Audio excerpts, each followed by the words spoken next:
Hello, beautiful people. It's Sindafam. Welcome to the channel. Today, we're back again with another video, still on the Diddy trial and all that jazz. This is from the channel Chronicle Speaks. Title reads Diddy Fights Back, files motion to dismiss Don's shocking claims, plus witness runs from subpoena. Interesting. We're going to check this together, and I would love your thoughts and your contribution in the comments below. Let's dive right in. Now, I'm not one to gossip, but I will bring you the tea. Welcome to Chronicle Speaks. Please, I don't have any time for any gossip now. Eh? Yes. Look at you. Last week, Don Richard, singer, songwriter, and former member of Danity Kane, as well as Diddy Dirty Money, took the stand in an ongoing federal trial against Sean Diddy Combs, and let's just say what she said sent shockwaves through the courtroom. Don, who was once signed to Diddy's label and personally mentored by him, didn't hold back. Her testimony wasn't just about business. She described a work environment that was intense, unpredictable, and emotionally damaging, especially for women. According to Don, Diddy created an atmosphere of fear, one where speaking up or stepping out of line could destroy your career, or much worse, could end up life-ending. What really stood out is that Don backed up Cassie Ventura's claims. She testified that Cassie wasn't just Diddy's girlfriend. She was someone who seemed trapped in a twisted power dynamic. Don said she saw signs of emotional manipulation and that Cassie was isolated in ways that didn't feel normal for a relationship. Don detailed a 2009 incident which she witnessed while inside of Combs' home, where Combs began screaming and he proceeded to hit Cassie in the head with a skillet and beat her up while she was on the ground in front of not only Don, but also her fellow bandmate, Kalina Harper. Not long after Don took to the stand, Diddy's team filed a notice of motion for an oral argument, suggesting that Don's civil lawsuit, where she alleges abuse, mistreatment, forced labor, sex trafficking, and unfair use of work, be thrown out. So we're going to talk about the Don and Diddy situation, but I also want to talk to you about Clayton Howard, also known as Dave. He is one of the alleged sex workers of Diddy and Cassie. Now, previously, he was subpoenaed to come into court and testify, but he filed paperwork asking the judge to quash or cancel the subpoena. Now, Judge Arun Subramanian required Clayton Howard to provide subpoenaed material to the court for an in-camera review, and that was due by the 16th. Clayton did not turn them in time, and now he and his attorney, Tyrone Blackburn, are claiming that these notes are privileged or protected as part of a possible lawsuit. But Diddy's lawyers are arguing that Howard shared these notes with others, including the prosecution, and may even be planning to publish them. This case is an absolute mess, but we are here to cover it for the remaining of the 7 weeks. We are going to get into this story and so much more, but before we do, please be sure to subscribe to this channel and hit the bell for notifications so you don't miss out on any news regarding this case and so much more. Now let's get back into it. Cassie, whose real name is Cassandra Ventura, took to the stand for the final time in Diddy's federal trial this past Friday. It was intense, emotional, and at times unsettling. On the last day, she was still under cross-examination by Diddy's legal team, who pressed her hard on her past statements and the details of her relationship with Combs. Now, at several points, Cassie appeared visibly overwhelmed, especially when asked about her memory lapses, which the defense tried to use to discredit her timeline. But despite the grilling, Cassie remained firm on some of the most serious allegations: the abuse, the manipulation, the freak-offs, and the disturbing control Diddy allegedly had over her. Now, the prosecution is expected to bring in some heavy hitters to support Cassie's claims. One of those such individuals is Miss Kerry Morgan, who was a friend of Cassie for 17 years. However, And also, let's even say this, because it's not easy for her to remember some details, because I mean, things that we're talking about 2018, 2017, 2016, we're not even that's like 8 years ago. We're not even talking about how long ago the others was. So it's not possible for her to remember everything or every tiny little details, right? Because even some of us, sometimes some things that might even happen as far as last month, we may not even remember all of those tiny details. And obviously, part of the problem will lie there, because maybe 1 minute she said this, and then maybe another time she's been asked and she's saying something that is not in any way correlating or matching or exactly alike to what she said before. Problem. the friendship did apparently end after an incident of Diddy hitting Carrie in the head with a wooden hanger. Her injuries were quite serious and left a lasting impact on both her physical health and emotional well-being. Not only is she expected to take to the witness stand, but also one of Diddy's trusted assistants, Mr. David James. Now, one person the defense was not wanting to see on the stand is Ms. Don Richard. As soon as the government stated that she would be taking the stand, Diddy's attorney Agnifilo objected to her testimony. However, she still spoke. Now, this past Friday, Don took to the stand and testified that she witnessed Diddy physically assault Cassie in 2009. Now, she recounted an incident at Combs' Los Angeles mansion where he became enraged over breakfast and attacked Ventura with a skillet before punching, kicking, and dragging her up the stairs. Now, following her testimony, Diddy's defense team filed a motion to dismiss Rashard's lawsuit, arguing that her claims were unfounded and strategically timed to coincide with the trial. Now, back in September 2024, Don Richard filed a civil lawsuit against Sean P. Diddy Combs, alleging a pattern of sexual assault, abuse, and coercion during her tenure under his management. Now, some of the key allegations in the assault include sexual misconduct, in which Ms. Richard accuses Combs of repeatedly groping her without consent, entering her dressing room while she was undressed, and instructing her to strip to her underwear during meetings. Now, she also has claims of false imprisonment. She alleges that Combs' bodyguard locked her inside a Bentley for over 2 hours following a confrontation, during which Combs allegedly swung his fist towards her face. She's also claiming inhumane work conditions. Now, the lawsuit details instances where Richard was deprived of food and sleep, forced to participate in 48-hour rehearsals, and subjected to a hostile work environment. The civil lawsuit goes on to detail Richard's claims of witnessing Diddy assault then-girlfriend Cassie Ventura on multiple occasions, including the incident involving the skillet. She is seeking approximately $3.5 million in unpaid salaries, royalty, and wages for extensive touring. Now, according to Diddy's legal team, Don Richard attempts to recast narratives of alleged harm to others into a sensationalized sex trafficking conspiracy pertaining to herself. However, she does not allege that she's engaged in sexual acts with anyone, nor that she was trafficked or coerced into such acts. Instead, she presents a disturbing, if true, but legally non-actionable account of the challenging environment she faced while striving for fame in the industry 2 decades ago, and her subsequent frustration over perceived undercompensation when she chose to collaborate again with one of the defendants years later. Regardless of the difficulties she may have encountered in her career,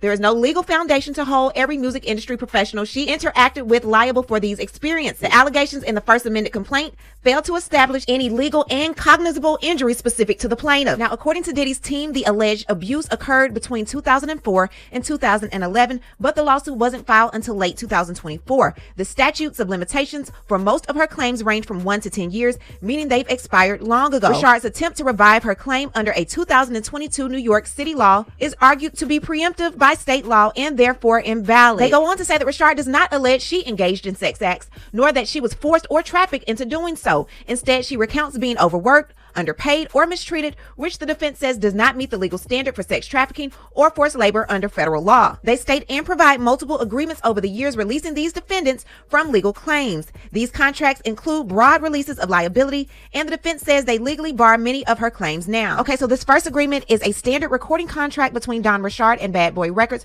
for her work as a music artist. Now, exclusive relationship. Don Richard agreed to work only with Bad Boy Records for recording and releasing music during her contract period. Now, as far as royalties and compensation, this agreement likely includes details about how royalties from her music would be split, though the exact breakdown is not shown in these excerpts, and then the release clause. So she released the label and its agents from all claims up to the date of the agreement, and this is important because it means she legally agreed not to sue for anything that happened before June 29th, 2007, with limited exceptions like unpaid royalties. So pretty much anything that she's suing for that happened during making the band, this agreement is saying that she cannot sue for that. That's what Diddy's team is saying. I'm no legal expert. Then there was an October 22nd, 2021 amendment agreement with Janice Combs Publishing Inc. During this time, she got her rights back. Don was reassigned ownership and administration rights to the song she wrote. The transfer is effective as of July 1st, 2021, but the companies retain any earnings up until June 30th, 2021. She signed a sweeping legal release. Don released Sean Combs, Janice Combs Publishing, Sony Music Publishing, and others from any and all legal claims related to her compositions and the publishing agreement from the beginning of time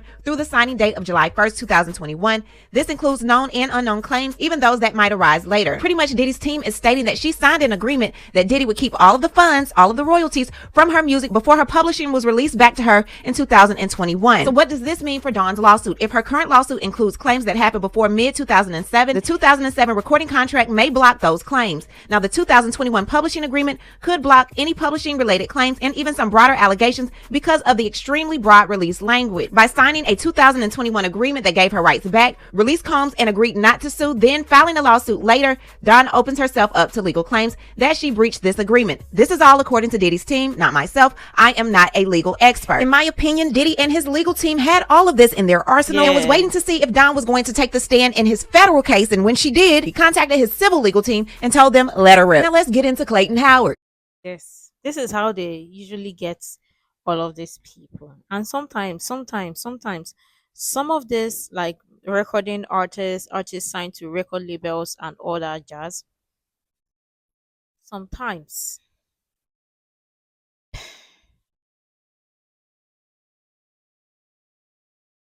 It's not favorable.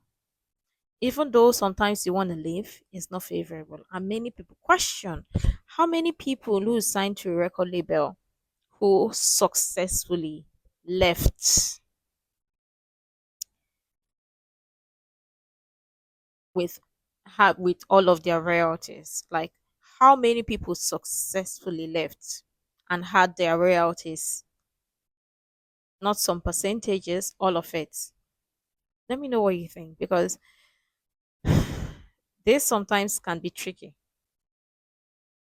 No Diddy. So Diddy subpoenaed all written material and notes from the sex worker Clayton Howard, who moved to quash the motion. Now the defense team says we want all the goods, and we're currently waiting to see how the judge responds. So Clayton Howard, aka Dave, is a years-long sex worker of both Diddy and Cassie. Now Mr. Clayton allegedly has some notes that he took during his time of being a sex worker of Cassie and Diddy, and one of Diddy's attorneys, Tini Garrigo, submitted a subpoena saying you are commanded to produce all written material and notes you have created concerning your memories of events relevant to the above captioned case, including but not limited to the portions of the written journal you have been maintaining that document those memories. The document should be produced by email to the following email address. Said document shall be produced on or before May 12, 2025, which was the first day of trial. Now, it's being alleged that Clayton's recollection of his rendezvous with Cassie and Diddy don't really fall in line with Cassie's recollection of what she told while on the stand. This is the reason why this journal is important to Diddy's defense team. They want to prove that Diddy was not this big monster. Cassie and Clayton were allegedly cool behind the freak off, and this will indeed tear apart the prosecution's entire case. So Clayton, through his attorney Tyrone Blackburn, who has been filing lawsuit after lawsuit civilly against Diddy since late last year, submitted a motion to quash or cancel this subpoena. Due by the 16th last Friday, Howard was supposed to provide the subpoenaed material to the court for an in-camera review with Judge Subramanian. However, that did not happen. Now, Blackburn argued that these writings are protected by attorney-client or work product privilege, and basically saying that they are all legal prep and confidential. But Diddy's lawyers are asking the judge to force Howard to comply and hand over the documents. Diddy's team says first, Howard is unable to meet his burden of establishing that the responsive material are protected by any privilege. Tyrone Blackburn, Howard's current counsel and the author of the motion accompanying affidavit, simply lacks the knowledge necessary to make many of the claims he makes in the motion. Those claims are squarely refuted by evidence demonstrating that whatever the origin of the materials, their contents have been shared with prosecution and other third parties, and Mr. Howard apparently is contemplating publication of the materials, and Blackburn also overlooks that Howard has said that he has no plans to pursue or keep the materials confidential. So in short, Diddy's team is saying that this is not real privileged information because you shared it with the prosecutors and you're thinking about publishing them, and you had no plans of any legal action prior to us telling you that we wanted this documentation. And they're stating that his own descriptions of the documents don't match the confidentiality his lawyer now claims. Even if they are privileged, they're stating that that's now waived because he voluntarily gave it to the government. He or his lawyer shared them with third parties, and the legal standards don't block the subpoenas. Howard's lawyer Blackburn cited a famous legal case, Nixon, to argue that the subpoena is too broad or premature, but Diddy's lawyers say that the standards don't apply here because the subpoena is for trial, not before trial, and it's very specific and narrow, just one journal and relevant notes, and it's not unreasonable or oppressive. Diddy's team is now wanting the judge to deny Howard's motion to avoid the subpoena and order him to turn over the requested writings immediately. If the court still has doubt, they can request a sworn statement from Howard himself. Whatever is in these journals, Howard, Blackburn, and the prosecution is not wanting it out. This case is getting messy. We're still missing victim number 3. Cassie is now home getting ready to have her baby, so no more questioning from her. And Clayton Howard is doing his best to hide his secret Cassie and Diddy diaries. What I need to do is hear from you. What do you think about the latest in the Diddy trial? Leave a comment and you know how we do. We'll talk about it down below. Talk to you guys later. Wow. Keeping a secret, not wanting to talk. Was it threatened? Why does it not want to speak? And victim 3. Whoa, whoa, whoa. This also reminds me of what somebody once said. What if Diddy walks free? Because there is given some grounds and possibility that he may walk free.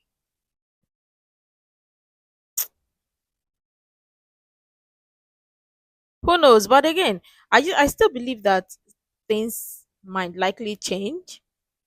So let's see how it goes. But obviously, a witness not wanting to speak, not wanting to say nothing, and the other victim is still missing.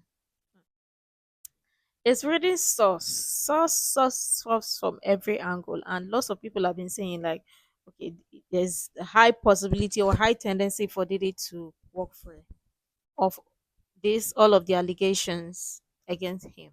But who knows? Things might change or take a drastic turn. Let me know what you think. Make sure to like, comment, share, subscribe, and all that stuff. And until next time, see you in the next video.